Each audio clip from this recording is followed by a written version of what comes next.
All right, Shalom. I want to first start off giving all praises, honor, and glory unto Yahweh, Bahasham Yahweh Shai, Bahasham Rakakwadash, the one unto our apostles and elder bishops of Great Millstone, and peace and blessings unto the 144,000 as well as the rest of the elect of the nation of Israel. This is the brother Abadia from the GMS Houston camp, and I have some scriptures to go into. And it's dealing with Esau being taken out of power for good. You know, he once Yahweh Shem Yahushua takes the so-called white man out of power, destroy his kingdom, he will never rise in the earth again with any power. Okay, this man will never rise again. And it put up any type of threat or anything, okay, contrary to what the IUIC is teaching under the Bishop Nathaniel, okay, when they go into Revelation, the 20th chapter, and I believe they went into Ezekiel, the 38th chapter, to justify Esau is going to rise up against us at some point in the kingdom. You know, once Yahweh Shai is ruling along with the Israelites, this planet Earth, okay, or is along with the rest of Israel, starting with the elect, okay. At some point, okay, after 1,000 years, they're gonna pop up, you know, somehow, and rise up as a threat. Okay, so let's get into it, which is not so. This is out of the book of Job 18:5, and I'm gonna stop at, what's the verse? I think it's 18. 16 and 17. So we're going to read down, and I have some other, if I get to it, some other verses that I want to go to out of the book of Isaiah, the 14th chapter. So let's get it. This Job 18:5. It says, yea, the light of the wicked shall be put out. Now the wicked, of course, we know it's Esau, the so-called white man, and that's according to Malachi 1:4.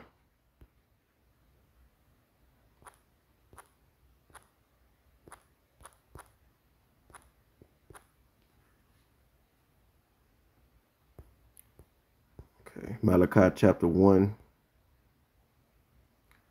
verse 4, it says, whereas Edom said, we are impoverished, but we will return and build the desolate places. Thus said the Lord of hosts, they shall build, but I will throw down, and they shall call them the border of wickedness. Edom is going to be called the border of wickedness, right? And the people against whom the Lord had indignation forever. And you also can go to scripture that we quote all the time, Job 9:24. Okay, the earth is given into the hand of the wicked. All right, he covered the faces of the judges thereof. If not, where and who is he? You know, paraphrasing the Job 9:24.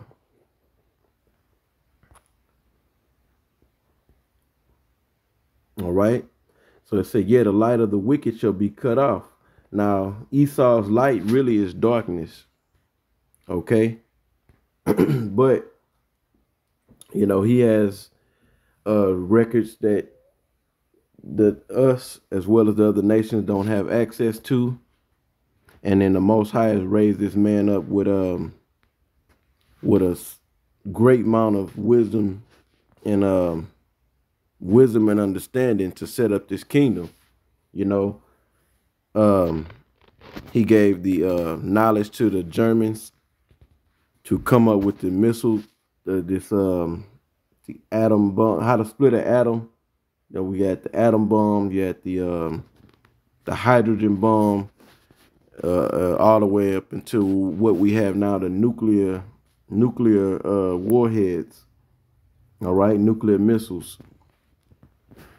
All right, and then we have this highly advanced, technologically advanced society. You know, with the smartphones and everything is smart, right?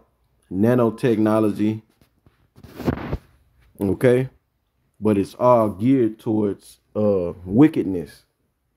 All right, he's in power. He's casting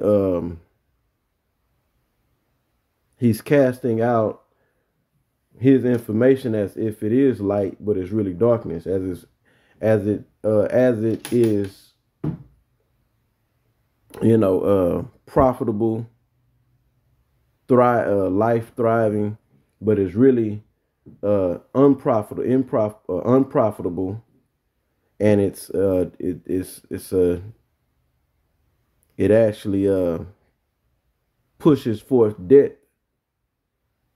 Okay, this man's way of life that he has set up on this planet Earth is not profitable to anybody, not to the land, the air, the water, nor the minds of the minds or the bodies of the people.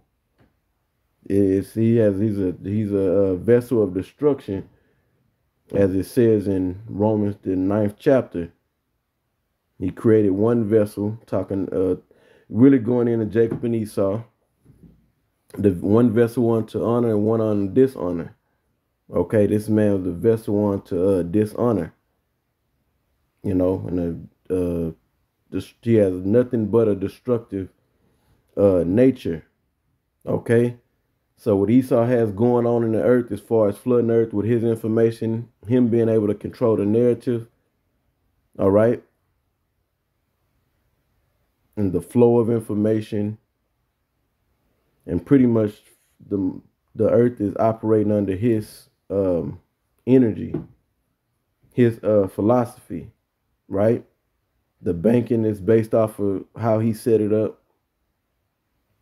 All right, democracy is spread throughout the whole earth, as well as everything else he set up. You know, Roman Catholicism, Christianity, he's pushed that.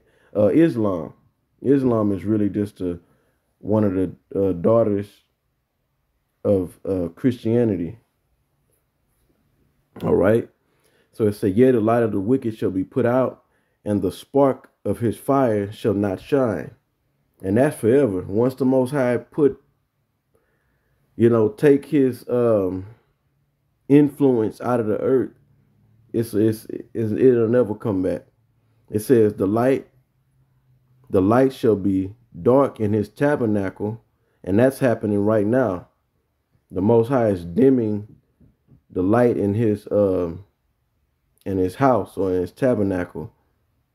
All right, because his influence does not hold weight like it once did over the people of this world, over the nations. Okay, he's being exposed that he's a liar, that he's cutthroat, that he's committed nothing but heinous acts on the earth. The earth done caught on to you, you goddamn devil. It says, and his candle shall be put out with him. The steps of his strength shall be straightened, meaning as this man is, because ultimately, he wants his light to get brighter and brighter and shine for eternity. But the Most High is taking him down. Okay? So as this man works towards his ultimate plan, which is to play the Yahweh, to play the Most High on this planet Earth, the supreme authority that knows all, that can put thoughts into your mind, know everybody's whereabouts, have a tab on any and all transactions, There will be no money to be made under the table. Okay. So when as this man is coming up or walking in the direction of establishing his NWO or his let's say his NWO, the Most High is gonna make it hard on him, because it said the steps of his strength shall be straightened. Well, Esau really get his strength from Satan and from the left hand side, dealing with witchcraft, through his wicked demonic ceremonies and demonic rituals and councils. That's where he get his power from. And who gave him that power? Yahweh gave him the power. Yahweh gave Esau the power through Satan. You see? So Esau is not getting that that power that he once was able to have access to. It's not he's not he does not have that same access. He has he know how to tap into the spiritual realm, how to do all that left hand magic, right? But it's not working for him because the Most High is shutting up shop on him, closing up shop. He instructed the spiritual realm to not empower this devil no more.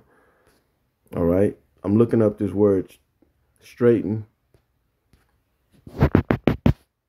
That was in Job. Job 18. Give me a second. Let me check the verse. 18:7. And it goes back to H 33:34. And the Hebrew word is Yatazar. Yatazar. And out of the from the biblical outline of biblical usage, it says to bind, distress, be in distress, be cramped, be narrow. Yeah, because it's hard to cross something narrow. It's easier if the path is wide. When it's narrow, it's harder to get through that path. It says scant, to be in straits, make narrow, cause distress, besiege, to suffer distress. You see? And these global elites, all right, namely Esau,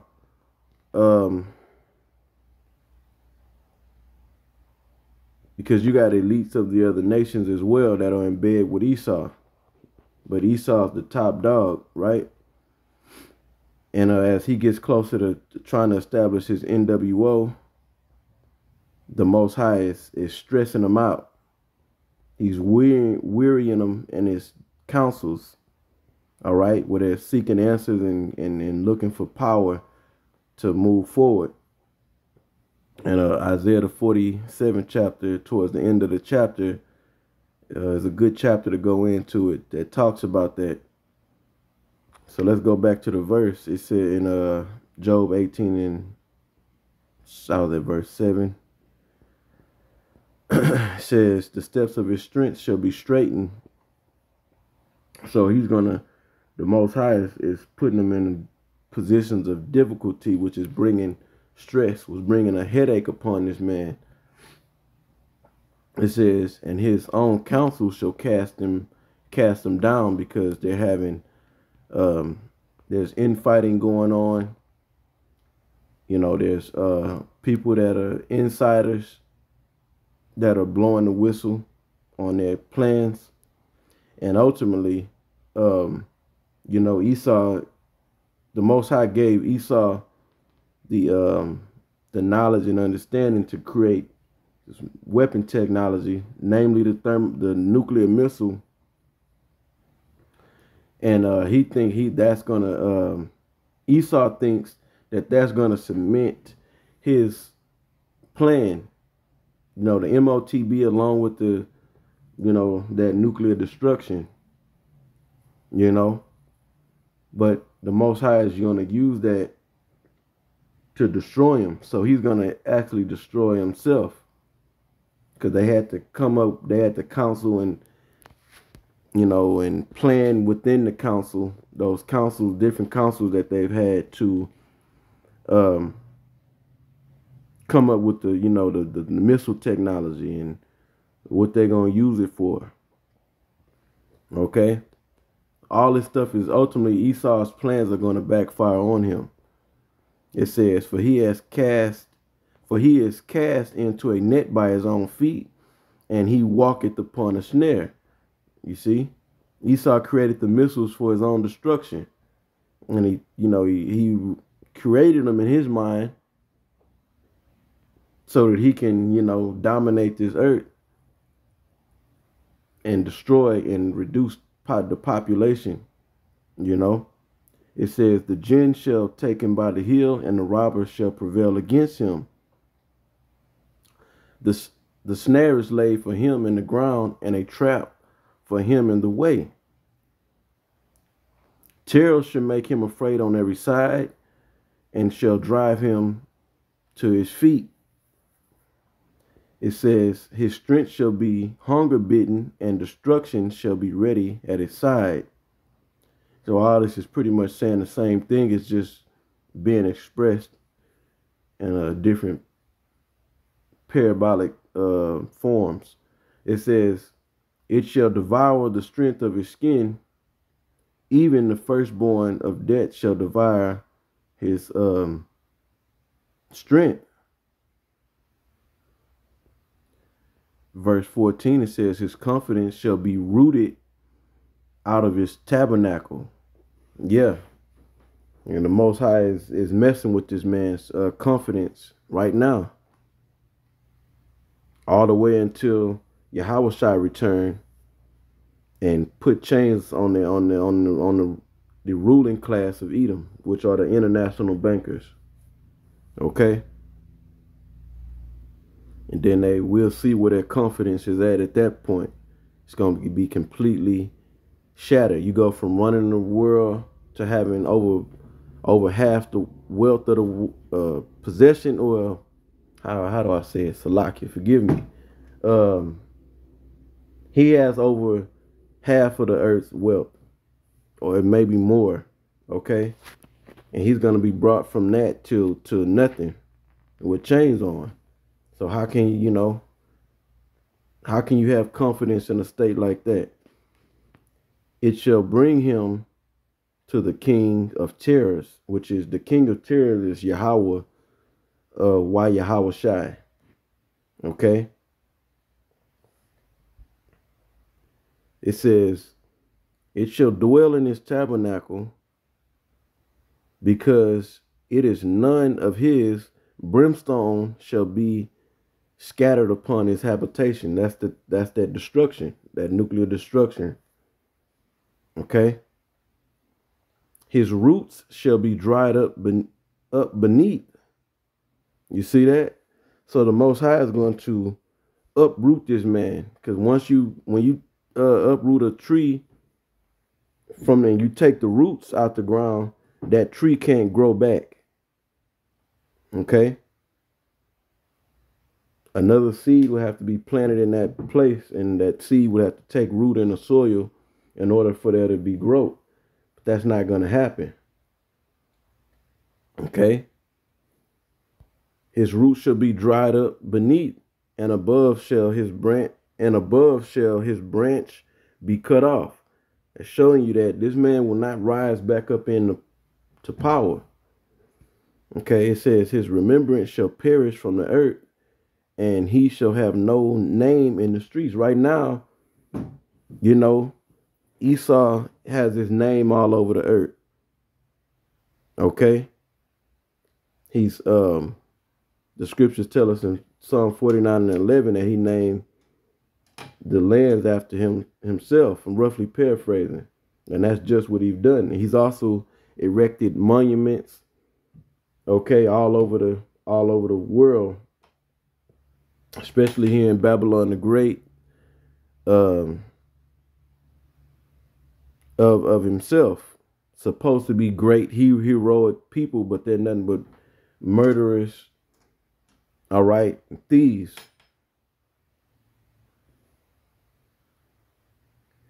And ultimately, when we get in the kingdom, Esau is not going to be remembered for his great status, that he had in the earth. Like it says in the book of Isaiah, the 14th chapter, the nation's going to say, is this the man that made the earth to tremble? Like, shit, look at him. And our kingdom is going to be so glorious that this whole setup that is amazing, as far as the technology advancement, it's going to be nothing compared to what the earth is going to witness when Yahweh Shai and the Israelites are running this earth, and this earth is beautified, and the nations are going to see, they're going to see spiritual power. They're going to see spiritual power and, the earth like never before. And I want to stop right there. I did want to bring this out real quick before we get out of here. Out of the book of Isaiah, the Isaiah the 14th chapter. I just want to bring out the 21st verse, and you can go up and read, but the subject matter for pretty much this chapter is talking about Esau, and not just Esau, the average Joe, but Esau, the rulership of this man, the ruling class that's gonna be taken down. Because once you take down the head, the rest of the body follows. Cut the head off the snake, the rest of the body dies. So Esau, you take out the rulership, then his kingdom is gonna fall. Okay, it says, prepare slaughter for his children. Whose children? Esau's children, for the iniquity of their fathers, that they do not rise, nor possess the land, nor fill the face of the world with cities. So Esau's not going to rise up once he's taken down, and he's in the process of being taken down. Esau is going down as we speak. Okay? Or as I speak.